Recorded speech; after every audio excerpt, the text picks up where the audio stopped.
Hello everyone, today we are going to start a new chapter that is chemical bonding. This is 4th chapter of class 11th. तो इसको पढ़ने से पहले हम पढ़ते हैं केमिकल बॉन्ड कैसे बनता है. ओके, कोई भी दो एटम हैं उनके बीच में जो फोर्स होती है उसको हम बोलते हैं केमिकल बॉन्ड. क्या?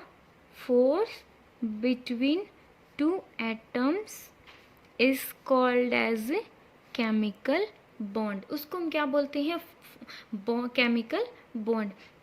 कई बार ये ओनली फोर्स होती है. ये क्या होती है? ओनली फोर्स होती है. कई बार क्या होता है? ये ओनली बॉन्ड होता है. ऐसे क्यों बोला मैंने? ठीक है, जैसे कि जो आयनिक बॉन्ड होता है ना, जो आयनिक बॉन्ड होता है वो केवल फोर्स होती है. इट मीन्स जो ये एटम है एक दूसरे को अट्रैक्ट कर रहे हैं. यहाँ पे पॉजिटिव चार्ज है, यहाँ पे नेगेटिव चार्ज है. फॉर एग्जांपल ये सोडियम का एटम है, ये क्लोरीन का एटम है. सोडियम ने क्या किया? एक इलेक्ट्रॉन्स को लूज कर दिया. क्लोरीन ने क्या किया? एक इलेक्ट्रॉन को गेन कर लिया. क्यों? क्योंकि दोनों को अपना ऑक्टेट पूरा करना है, दोनों को स्टेबल होना है. ठीक है, हाँ, एवरीथिंग जो भी यूनिवर्स के अंदर कोई भी चीज़ है, कोई भी थिंग्स है, कोई भी सब्सटेंस है, वो स्टेबल होना चाहते हैं. तो स्टेबिलिटी गेन करने के लिए इसने इलेक्ट्रॉन को लूज किया, इसने इलेक्ट्रॉन को गेन किया. तो ये क्या कर रहे हैं? पॉजिटिव और नेगेटिव क्या करेंगे? अपोजिट जो पॉल्स हैं वो क्या करते हैं? अट्रैक्ट करते हैं. तो ये अट्रैक्ट कर रहे हैं मीन्स इनमें कोई बॉन्ड नहीं बना हुआ. एक्चुअल में ये क्या है? अट्रैक्शन फोर्स है, नॉट ए बॉन्ड. ठीक है, तो जो आयनिक बॉन्ड होता है वो क्या है? वो कोई भी बॉन्ड नहीं है. वो क्या है? क्या याद रखोगे आज के बाद? वो क्या होती है? ओनली ये फोर्स होती है. ठीक है, जबकि जो कोवलेंट बॉन्ड होता है, जो कोवलेंट बॉन्ड होता है वो एक्चुअल में एक बॉन्ड होता है. क्यों? वो किसकी वजह से बनता है? Due to sharing of electrons. वो इलेक्ट्रॉन्स की शेयरिंग की वजह से बनता है. ठीक है, फॉर एग्जाम्पल जैसे कि मिथेन है. ठीक है, यहाँ पे हमने ये इसका स्ट्रक्चर बना दिया. कार्बन है, इसकी वैलेंस शेल में कितने इलेक्ट्रॉन होते हैं? 2 और 4 अगर कॉन्फ़िगरेशन करें तो. ओके, तो इसको अपना ऑक्टेट पूरा करना है.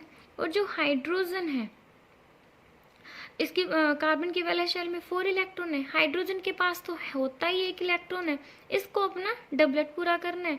तो इस टाइप से मैंने इसके 4 वैलेंस इलेक्ट्रॉन को शो कर दिया कार्बन के. ठीक है, हाइड्रोजन के पास, हर हाइड्रोजन के पास क्या है? 1 इलेक्ट्रॉन है. ठीक है, तो यहाँ पे देखो कार्बन के का ऑक्टेट कंप्लीट हो गया. 1 2 3 4 5 6 7 8. इसके पास कितने इलेक्ट्रॉन है? 8 इलेक्ट्रॉन है. तो कार्बन का क्या हो गया? Octet complete. ये भी खुश. एंड हाइड्रोजन का, हर हाइड्रोजन का क्या हो गया? Doublet complete. और हाइड्रोजन भी हैप्पी. दोनों क्या हो गए? स्टेबल हो गई. तो यहाँ पे जो बॉन्ड बना है ना, वो किसकी वजह से बना है? वो शेयरिंग की वजह से. इन्होंने क्या किया?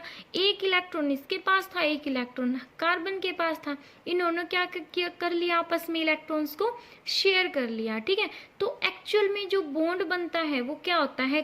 कोवलेंट बॉन्ड, जो एक्चुअल में बॉन्ड कहलाता है.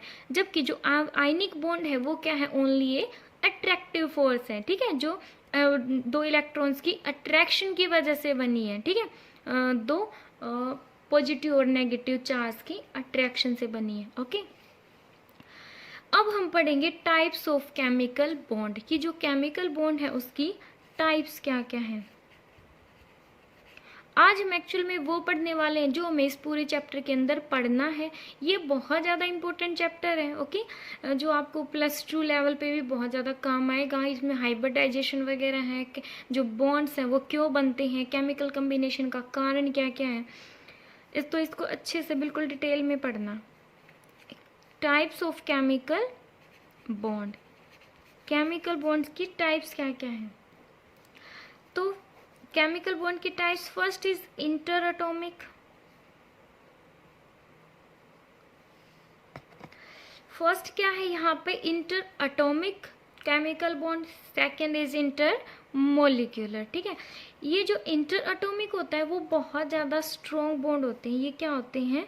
स्ट्रॉन्ग बॉन्ड होते हैं। और जो इंटरमोलिकुलर होते हैं ये होते हैं वीक बॉन्ड होते हैं, वीक बॉन्ड। और ये गैसियस एटम्स में प्रेजेंट होते हैं। किस में प्रेजेंट होते हैं? गैसियस एटम में। क्यों? बिकॉज जो गैस के पार्टिकल्स हैं वो ज़्यादा दूर दूर होते हैं, ठीक है। तो अब इसमें जो इंटर अटोमिक है मीन्स एटम्स के बीच में, इंटर का मीन्स इंटर क्या होता है? एक होता है इंट्रा, एक होता है इंटर। इंटर होता है दो मोलिक्यूल एटम्स के बीच में जो फोर्स होती है, ठीक है, उसको बोलते हैं इंटर अटोमिक। तो इंटर अटोमिक में हम क्या पढ़ेंगे? इंटर अटोमिक में हम पढ़ेंगे आयनिक केमिक बॉन्ड, ठीक है। हम पढ़ेंगे कोवलेंट और हम पढ़ेंगे कोऑर्डिनेट और हम पढ़ेंगे मेटालिक फोर्स, हम पढ़ेंगे मेटालिक फोर्स, ओके। और इंटरमोलिक्यूलर में मोलिक्यूल्स के बीच में, ये तो था एटम्स के बीच में, जैसे कि सोडियम और क्लोरीन की बात कर रहे हैं, ओके, हाइड्रोजन क्लोरीन की बात कर रहे हैं। इन मोलिक्यूल्स का मीन्स मोलिक्यूल्स के बीच में H2 मोलिक्यूल्स, जैसे कि ये H2 का मोलिक्यूल है, ये H2 का मोलिक्यूल, इनके बीच में बॉन्ड, ठीक है, मोलिक्यूल्स के बीच में जो फोर्स है, ठीक है, उसको।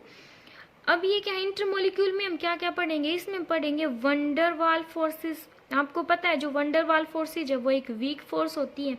जो वंडरवाल फोर्सेज है वो 5 टाइप की होती है। हम 5 टाइप की वंडरवाल फोर्सेस पढ़ेंगे इसके अंदर। सेकंड हम पढ़ेंगे हाइड्रोजन बॉन्डिंग। हम क्या पढ़ेंगे? Hydrogen bonding. जो हाइड्रोजन बॉन्डिंग है वो फिर से 2 टाइप की होती है। कितने टाइप की होती है वो? 2 टाइप की होती है। फर्स्ट इज, मैं यहाँ पे राइट कर रही हूँ इसको, इंटरमोलिकुलर हाइड्रोजन बॉन्डिंग, और second is intramolecular hydrogen bonding, ठीक है। इंटरमोलिकुलर और इंट्रामोलिकुलर हम टाइप्स ऑफ केमिकल बॉन्डिंग में ये पढ़ेंगे, ठीक है। अब जो आपने जो नेक्स्ट मैं आपको एक एक करके बताती जाऊंगी कि आयनिक बॉन्ड कैसे बनते हैं, जो कोवलेंट बॉन्ड, कोऑर्डिनेट बॉन्ड, ये क्या क्या होते हैं। अब एक डिटेल व्यू है जिससे आपको पता चलेगा कि पूरे चैप्टर में हमें पढ़ना क्या क्या है, ठीक है। अब next topic is causes of chemical bonding, कि केमिकल बॉन्डिंग के कारण क्या क्या है, ये होती क्यों है केमिकल बॉन्डिंग। तो इसका first reason is ionic bond formation. क्या है इसका फर्स्ट रीजन? आयनिक बॉन्ड की फॉर्मेशन होने की वजह से केमिकल बॉन्डिंग होती है। Second is lattice energy. Lattice energy, lattice energy क्या होती है? जब कोई भी जब बॉन्ड फॉर्मेशन होती है ना, ठीक है, जब बॉन्ड बनता है, दो एटम्स के बीच में जब बॉन्ड बनेगा ना, तो वहाँ उस टाइम पे एनर्जी रिलीज होती है, ओके। उस टाइम पे क्या होती है, जैसे ये कोई भी एटम है, ये कोई भी एटम है, इस टाइम दोनों एटम्स की जो एनर्जी है वो बहुत ज़्यादा हाई है, ठीक है, इनकी एनर्जी बहुत ज़्यादा हाई है, ये स्टेबल नहीं है। ये क्या चाहती हैं? स्टेबिलिटी चाहती हैं। स्टेबिलिटी गेन करने के लिए ये जब एक दूसरे के साथ बॉन्ड बनाते हैं ना, उस टाइम कुछ some amount of energy release हो जाती है। मीन्स ये क्या हो जाते हैं, ये स्टेबल हो जाते हैं। जो स्टेबल थिंग्स होते हैं ना, उसकी एनर्जी कम होती है, ओके। तो जब बॉन्ड फॉर्मेशन के टाइम जो भी एनर्जी रिलीज होती है ना, उसको हम बोलते हैं लैटिस एनर्जी, ओके। और जो क्यूज क्या है इसके, परसेंटेज ऑफ कोवलेंट कैरेक्टर, ये भी इसका कारण है। कैसे? जो कोई भी बॉन्ड है, हमने इससे जो प्रीवियस चैप्टर थे उसमें पढ़ा था कि जो कोई भी बॉन्ड है वो ना तो 100% कोवलेंट होता, ना वो 100% आयनिक होता। कोई भी अगर आयनिक बॉन्ड है तो उसमें कुछ ना कुछ करैक्टर होता है कोवलेंट, ठीक है, उसमें कुछ ना कुछ कोवलेंट करैक्टर होता है। और जो कोवलेंट बॉन्ड होता है उसमें कुछ ना कुछ आयनिक करैक्टर होता है, ओके। तो कोई भी बॉन्ड है वो परफेक्टली आयनिक या कोवलेंट नहीं होता, ठीक है। इसको हम डिटेल में कैसे पढ़ेंगे? इसको हम पढ़ेंगे बाय फजान रूल। कौन सा रूल? Bye फजान्स rule. उससे हमें पता चलेगा कि कोई भी, जैसे कि ये कोई भी बॉन्ड है वो क्या है, आयनिक बॉन्ड है, उसमें कितने परसेंट कोवलेंट करैक्टर है, ठीक है, उसमें कितना कोवलेंट करैक्टर है। और कोई भी बॉन्ड अगर कोवलेंट बॉन्ड है, यहाँ पे क्या है, कोवलेंट बॉन्ड है, तो उसमें कितना परसेंटेज है आयनिक करैक्टर की, ठीक है। ये हम किसके द्वारा पढ़ेंगे? ये हम पढ़ेंगे फजान रूल से। नेक्स्ट हम पढ़ेंगे जो आयनिक बॉन्ड फॉर्मेशन होती है ना, ये नॉन डायरेक्शनल होती है। ये कैसा होता है? ये नॉन डायरेक्शनल होता है। ये मैं आगे बताऊंगी नॉन डायरेक्शनल क्यों होता है। ना इसकी कोई स्ट्रक्चर होती, इसकी कोई भी स्ट्रक्चर नहीं होती। क्यों? NaCl है, स्ट्रक्चर कैसी होगी? बॉन्ड ही नहीं है इनके बीच में। इनमें तो क्या है? जस्ट एक अट्रैक्टिव फोर्स है, समझ आए? इसकी वजह से हम कह सकते हैं ये क्या होता है? नॉन डायरेक्शनल होता है। ना इसकी कोई स्ट्रक्चर होती, ओनली फोर्स होती। क्या होती है? ओनली फोर्स होती है। किस किस के बीच में? पॉजिटिव एंड नेगेटिव चार्ज के बीच में। ओके, सेकंड क्या है? केमिकल बॉन्डिंग का कारण है covalent bond formation. Second reason is covalent bond formation. जो कोवलेंट बॉन्ड होता है ना, वो डायरेक्शनल होता है। डायरेक्शनल क्यों होता है? अब आप इस रीजन के अकॉर्डिंग इसको बता सकते हो। क्यों? बिकॉज एक्चुअल में जो बॉन्ड बनता है शेयरिंग की वजह से, वो क्या होता है? Covalent bond. तो ये क्या होता है? डायरेक्शनल होता है। ठीक है, इसकी स्ट्रक्चर भी होती है। ओके, और इसमें हम पढ़ेंगे dipole moment, dipole moment, hydrolysis पढ़ेंगे, और किसी भी कोवलेंट बॉन्ड के अंदर कितना परसेंटेज है आयनिक कैरेक्टर, हम ये पढ़ेंगे। ठीक है, कोवलेंट बॉन्ड कैसे बनता है? शेयरिंग से, या तो इलेक्ट्रॉन्स की शेयरिंग हो, ओके, या फिर लोन पेयर की शेयरिंग हो। ठीक है, उसी की वजह से इसकी स्ट्रक्चर बनती है। थर्ड है हमारा, थर्ड क्या है केमिकल बॉन्डिंग के? Third is coordinate bond. Third is coordinate bond. जो कोऑर्डिनेट बॉन्ड होता है वो लाइक ए कोवलेंट बॉन्ड, वो कोवलेंट बॉन्ड की तरह ही होता है। जस्ट इसमें एक डिफरेंस है। क्या डिफरेंस है इसके अंदर? ओनली जो एक एटम होता है ना, वही अपने 2 इलेक्ट्रॉन्स को डोनेट करता है। Okay, only 1 electron can donate one atom, only one atom can donate its 2 electron, because उसके पास एक्सेस अमाउंट में इलेक्ट्रॉन्स होते हैं। जैसे कि जो नाइट्रोजन होता है ना, उसके पास उसकी वैलेंस सेल में अगर कॉन्फ़िगरेशन करो तो क्या होती है? 2 5, तो उसकी वैलेंस सेल में 5 इलेक्ट्रॉन होते हैं। ओके, और जो नाइट्रोजन है वो ओनली 4 बॉन्ड बना सकता है, इसलिए ये 2 इलेक्ट्रॉन्स को लूज कर सकता है अकेला। मीन्स ये एक ऐसा एटम है जो 2 इलेक्ट्रॉन्स को डोनेट कर सकता है। तो कोवलेंट कोऑर्डिनेट बॉन्ड क्या होता है? ये कोवलेंट बॉन्ड की तरह ही होता है। Only 1 atom can donate its 2 electron to other, दूसरे को दे सकता है। And it also keep this electron, ये इन इलेक्ट्रॉन्स को टू आवर सेल्फ, ये इन इलेक्ट्रॉन्स को अपने पास भी रख सकता है। समझ आया? ये इलेक्ट्रॉन्स को देगा, ठीक है, बट वो इलेक्ट्रॉन्स इसके पास भी रहेंगे। ठीक है, आगे जब हम डिटेल में करेंगे ना, आपको इजीली समझ आ जाएगा। ठीक है, फिर हम पढ़ेंगे फोर्थ, हम क्या करेंगे? Theories of covalent bond, theories of covalent bond पढ़ेंगे। ठीक है, इसकी थ्योरी क्या क्या है, कैसे जो इलेक्ट्रॉन्स की शेयरिंग होती है, ठीक है, ये पढ़ेंगे। फिर हम पढ़ेंगे वैलेंस बॉन्ड थ्योरी, फिर हम पढ़ेंगे वेस्पर बॉन्ड थ्योरी। ठीक है, वेस्पर थ्योरी पढ़ेंगे, जिसमें हम पढ़ेंगे शेप्स के बारे में। जो ये शेप्स बनती है ना सल्फ्यूरिक एसिड की, या फिर अमोनिया की है, नाइट्रोजन ट्राईऑक्साइड की है, नाइट्रोजन डाइऑक्साइड की है, जितनी भी शेप्स हैं, ठीक है, हम उसके वेस्पर थ्योरी के अंदर हम वो शेप्स पढ़ेंगे। ओके, जो सिग्मा बॉन्ड है, पाई बॉन्ड है, हम वैलेंस बॉन्ड थ्योरी में पढ़ेंगे। फिर हम पढ़ेंगे MOT, you can call this moth. ठीक है, MOT का मतलब होता है मोलिकुलर ऑर्बिटल थ्योरी। क्या मतलब होता है इसका?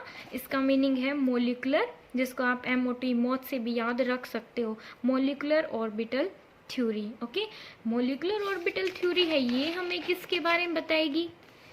जैसे कि जो वेस्पर थ्योरी है उससे हमें शेप्स के बारे में पता चलेगा, और जो वीबीटी है वैलेंस बॉन्ड थ्योरी वो हमें बताएगी कि कैसे इलेक्ट्रॉन्स की शेयरिंग होती है, सिग्मा बॉन्ड, पाई बॉन्ड, इनके बारे में। एमओटी है वो हमें बताएगी कि जो हमें पता है कि जो हाइड्रोजन एटम है, एमओटी की बात कर रहे हैं, कि जो हाइड्रोजन एटम है उस पे उसके अंदर क्या होते हैं, ऑर्बिटल्स होते हैं। क्या होते हैं, हाइड्रोजन है उसके पास एक ऑर्बिटल होता है, उसमें एक ऐसे इलेक्ट्रॉन फील होता है। तो एमओटी हमें किसके बारे में बताती है कि जो हाइड्रोजन मोलिक्यूल होता है ना, hydrogen molecules have also orbitals, उसके पास भी ऑर्बिटल होता है। ये मैं किसके बारे में बताते हैं कि जो हाइड्रोजन का मॉलिक्यूल्स है उसके पास भी ऑर्बिटल होता है। ठीक है, और हमें किसके बारे में बताती है, मैग्नेटिक और नॉन मैग्नेटिक, कि कोई भी मॉलिक्यूल है वो क्या है, या पूरा का पूरा जो कंपाउंड है वो मैग्नेटिक है या नॉन मैग्नेटिक है। ठीक है, मीन्स वो पैरामैग्नेटिक है या डायामैग्नेटिक है। ओके, फिर हम करेंगे हाइब्रिडाइजेशन। ठीक है, कि कैसे जो ऑर्बिटल्स हैं वो मिक्स होते हैं एक दूसरे के साथ। ओके, ये जो ऑर्बिटल्स हैं, जैसे पी में कितने होते हैं, 3 ऑर्बिटल्स होते हैं, एस में 1 ऑर्बिटल होता है, पी में 3 होते हैं और डी में 5 ऑर्बिटल होते हैं। हमने ये second chapter structure of atom में डिटेल में पढ़ा है। ओके, एस में 1 ऑर्बिटल, पी में 3, डी में 5 एंड एफ में 7। हाइब्रिडाइजेशन में हम क्या पढ़ेंगे कि जो ये जितने भी हमारी शेल्स हैं, ठीक है, जो भी शेल्स, सब शेल्स हैं हमारी, उसमें जो भी ऑर्बिटल्स होते हैं वो कैसे मिक्सअप होते हैं। ठीक है, और फिर मिक्सअप होने के बाद जो उनकी, जब ये मिक्सअप होते हैं ना एक दूसरे के साथ, तो इनकी जो एनर्जी है वो क्या हो जाती है, इक्वल हो जाती है। और एनर्जी इक्वल होने के बाद क्या करते हैं, ये बॉन्डिंग करते हैं, उसके बाद ये बॉन्ड बनाना स्टार्ट करते हैं। ओके, देन जब कैसे होगा ये, जैसे कि हमारे पास 4 एटम है। ओके, जैसे हमारे पास क्या है, 4 एटम है। 4 एटम है तो हमारे पास क्या है, 4 ऑर्बिटल्स भी होंगे। 4 एटम है तो 4 ऑर्बिटल्स होंगे। वो क्या है, 4 ऑर्बिटल्स में भी उनमें से एक एस है और 3 पी ऑर्बिटल्स हैं। क्या है, अलग अलग एनर्जी की है। एस ऑर्बिटल्स की एनर्जी क्या होती है, हाई होती है। इसकी एनर्जी हाई है और इसकी एनर्जी लो है as comparison to S orbital. Okay, तो इन दोनों की एनर्जी में डिफरेंस है, तो ये आपस में आपस में ये बॉन्ड फॉर्मेशन नहीं कर सकते। बॉन्ड फॉर्मेशन कब होएगा, जब ये अपनी एनर्जी को इक्वलाइज करेंगे। अब इनकी एनर्जी क्या है, डिफरेंस है इनकी एनर्जी के अंदर। ठीक है, ये बॉन्ड नॉट मेक बॉन्ड, ये बॉन्ड नहीं बना सकते। बट फर्स्टली क्या करेंगे, ये फर्स्टली मिक्स होएंगे एक दूसरे के साथ। देन क्या करेंगे, इक्वलाइज करेंगे अपनी एनर्जी को, इक्वलाइज देयर एनर्जी, अपनी एनर्जी को इक्वलाइज करेंगे। एस और एक एस और 3p मिलके इक्वलाइज करेंगे, मीन्स हाइब्रिडाइजेशन होएगी यहाँ पे इनमें। ठीक है, हम आगे जैसे जैसे डिटेल में करेंगे ना, अपने आप आपको समझ आ जाएगा। तो ये अपनी एनर्जी को इक्वलाइज करेंगे, देन क्या करेंगे, बॉन्ड फॉर्म करेंगे। इस टाइप से इनके अंदर बॉन्ड बनेगा। Okay, then our next topic हम जो आगे नेक्स्ट पढ़ेंगे वो क्या हो गया, causes of chemical combination. Causes of chemical combination, कि जो केमिकल कॉम्बिनेशन होता है एटम्स का, उसके कारण क्या क्या है, कि जो बॉन्ड है वो बनता क्यों है। ये तो माइंड में आता है ना कि बॉन्ड क्यों बनता है भाई, तो वो बॉन्ड बनता है स्टेबिलिटी के लिए। किसके लिए बनता है, स्टेबिलिटी के लिए। क्यों, क्योंकि सभी क्या चाहते हैं, ऑक्टेट रूल को फॉलो करना चाहते हैं। ठीक है, टू अचीव ऑक्टेट रूल, कोई भी एलिमेंट है वो क्या चाहता है, वो स्टेबल होना चाहता है। तो वो अपनी नोबल गैस जो कॉन्फ़िगरेशन है, to achieve noble gas configuration. आपको पता है जो भी नोबल गैस एलिमेंट्स होते हैं उनमें जो एस पी डी जो एफ सब शेल्स होती हैं वो क्या होती हैं, फुल्ली फिल्ड होती है। फुल्ली फिल्ड है तो वो क्या है, स्टेबल है। वो ना तो इलेक्ट्रॉन देना चाहती हैं ना वो इलेक्ट्रॉन लेना चाहती है, नाइदर लूज और गेन इलेक्ट्रॉन। तो कोई भी एलिमेंट है वो क्या चाहता है, वो नोबल गैस कॉन्फ़िगरेशन या फिर आप कह सकते हो ऑक्टेट रूल को अचीव करना चाहता है, ठीक है। इट मीन्स वो स्टेबिलिटी गेन करना चाहता है। इसके लिए वो क्या चाहेंगे, वो चाहेंगे वो तो इसकी वजह से वो क्या करते हैं, बॉन्ड फॉर्मेशन करते हैं। मेटल्स होते हैं वो इलेक्ट्रॉन्स को लूज करती हैं, नॉन मेटल होंगी वो इलेक्ट्रॉन्स को गेन करेंगी। इस गेन और लूज की वजह से वो क्या करती हैं, वो ऑटोमेटिकली बॉन्ड फॉर्म करती हैं। ओके, जो नोबल गैस होती हैं उनको हम बोलते हैं इनर्ट गैस, उनको हम क्या बोलते हैं, इनर्ट गैस।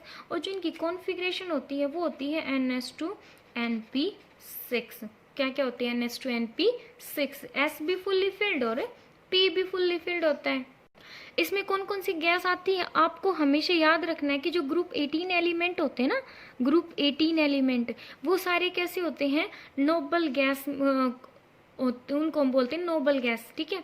जैसे कि helium, neon, argon, krypton, xenon, radon, ये इनमें जो कॉन्फ़िगरेशन क्या है, फुल्ली फिल्ड है। जैसे कि नियोन की ये तो क्या होता है, ये होता है 2s2, ये होगा 2s2 2p6, ये होता है 3s2 3p6, ये होता है क्रिप्टॉन होता है 4s2 4p6।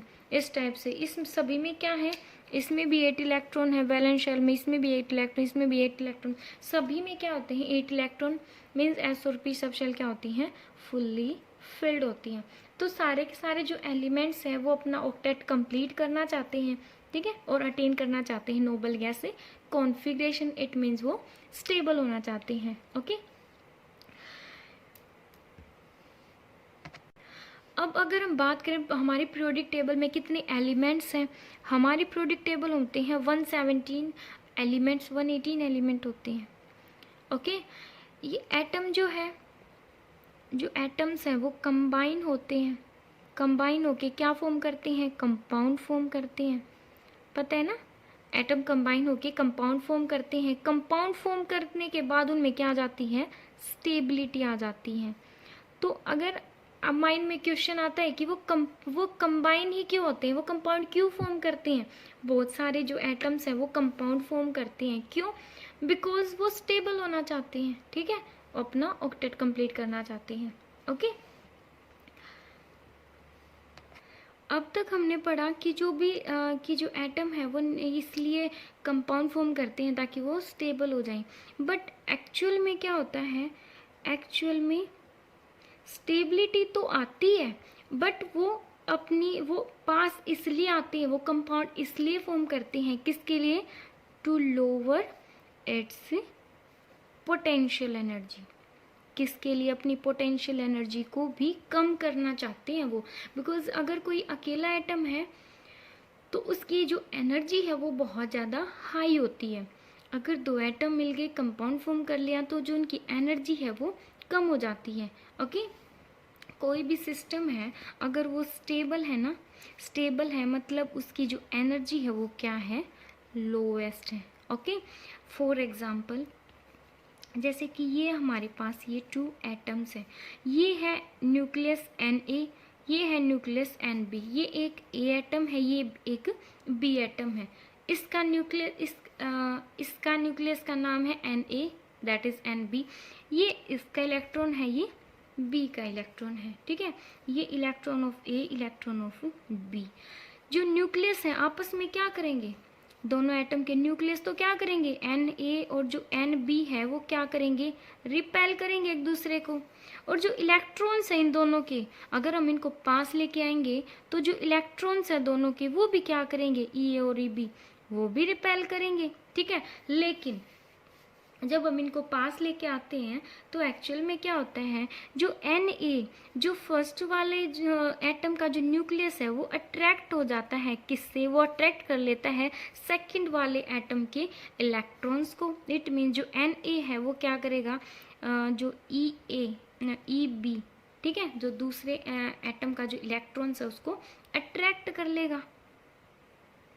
और जो सेकंड वाला है, सेकंड वाले एटम का जो न्यूक्लियस है वो इस इलेक्ट्रॉन्स को क्या कर लेगा, वो अट्रैक्ट कर लेगा, ठीक है।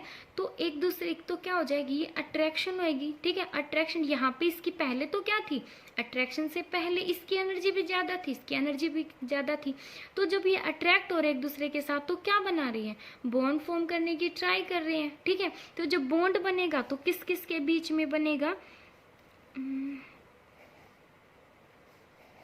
तो बॉन्ड किस किस के बीच में बनेगा, यहाँ पे बॉन्ड बन जाएगा, ठीक है। इस लेंथ को हम क्या बोलते हैं, बॉन्ड लेंथ बोलते हैं, ठीक है।